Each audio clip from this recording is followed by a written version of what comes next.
There are sometimes that I don't think about that stuff because we're so used to it every single day. But we have to think about that, how lucky we really are and what we have over here.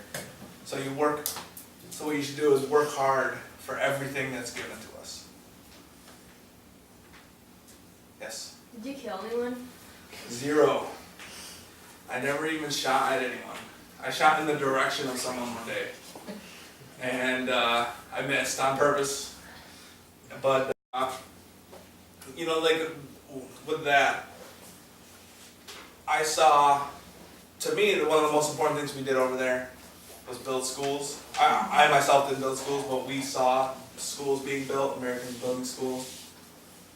One of the most gratifying things we did over there were handing little kids soccer balls. I know that sounds so corny, but it was true. These kids who had nothing. My buddy Montez, who passed away in the incident that day, he was a soccer player. And he would blow up the soccer balls, take them over to the kids, and play soccer with them for a couple hours when he could, when we had the time. So that's the stuff, the cool stuff that I remember. Luckily, honestly, I didn't have to kill anybody. There was one time that I probably should have, and I didn't. I didn't pull the trigger. The guy wasn't bad. He didn't end up being bad. But if he was, then that would have meant probably me and 9 other of my buddies would have been dead. Because I let him go too far. If he had a bomb in his vehicle, he would have blown us all of a sudden, and I probably should have shot him. But I didn't, and it turned out that he wasn't bad anyway, so thankfully I don't have to live with that on my conscience. So I had to kill no one, and I'm glad I didn't have to kill anybody. And if I absolutely had to, would I have? Yes. When you were over there, what was like your general schedule? When you'd wake up and you'd go, and what would you do throughout the day usually? There was no general schedule. That was one of the things. Our jobs changed so often. So at one time we were doing 18-hour shifts of patrols. Like we would go out, we'd get in our vehicles. Sometimes that started at 2 or 3 in the morning. We'd get out, we'd get in our vehicles, we'd drive to a place where we needed to sit on a road and watch the road so that people didn't put IEDs down.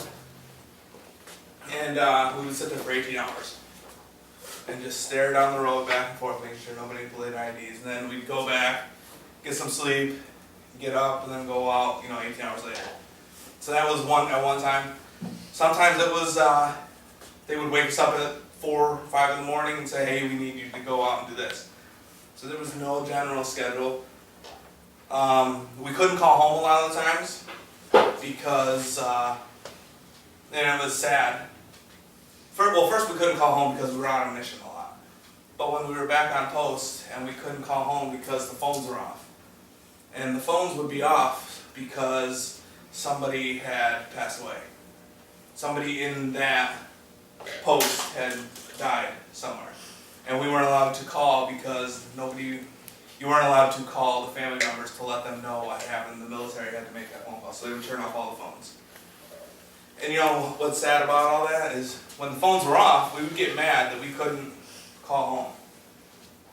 But we never really thought about the reason why those phones were off. The phones were off because one of our brothers just died fighting with us.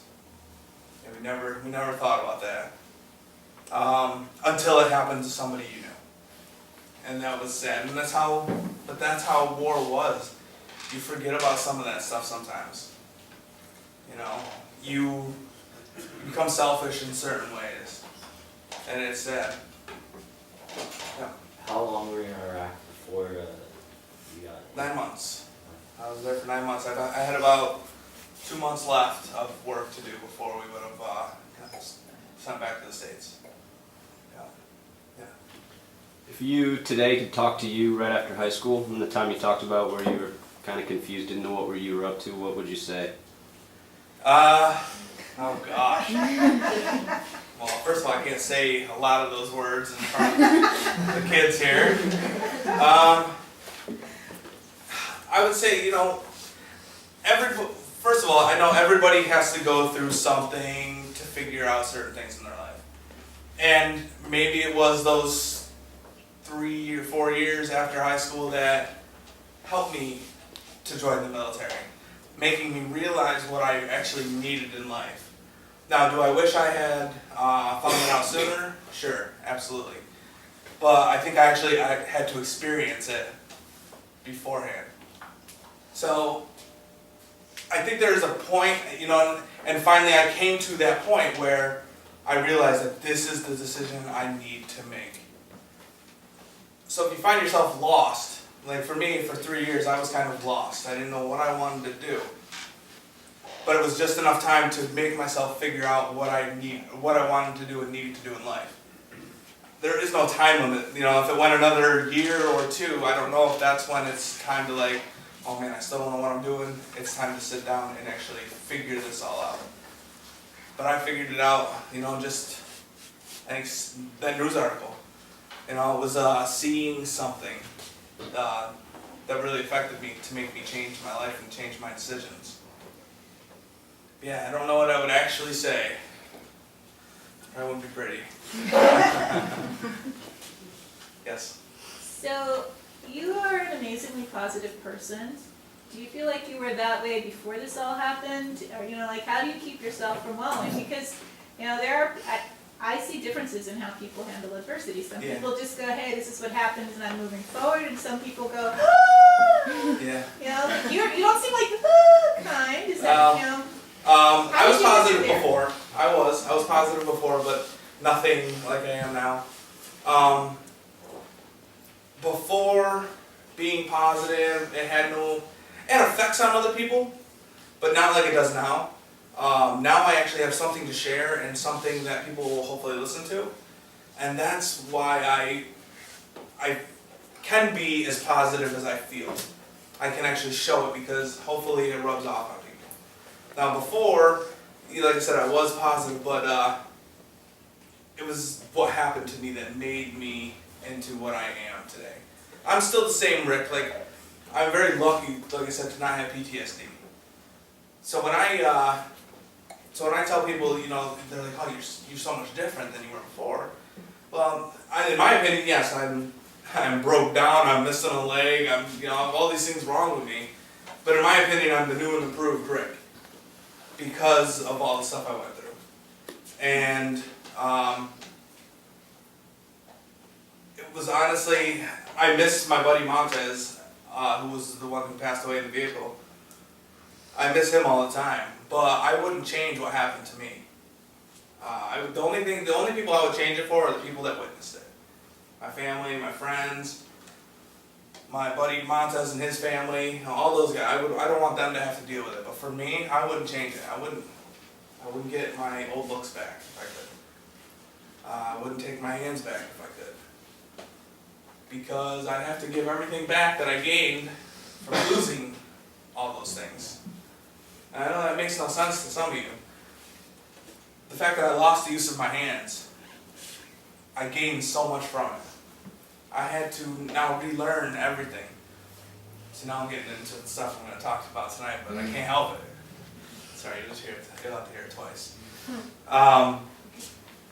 My hands, I had to relearn using my hands, and it was very difficult. I still can't do a lot of things. And I said it once, and after I said it, I realized how important it was to me. I said, I'll never ever be able to change a light bulb again. Just because of my hands. I'll never be able to change a light bulb.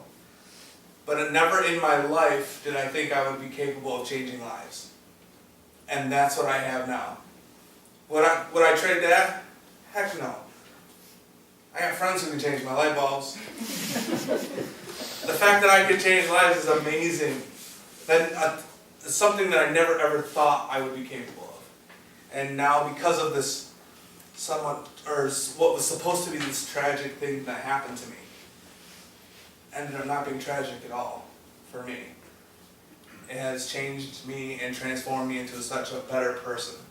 A positive person, a happy person, a motivated person. Well, actually, I'm very, very good at motivating other people. I have a hard time motivating myself still. So, but yeah, I wouldn't change much of what happened that day.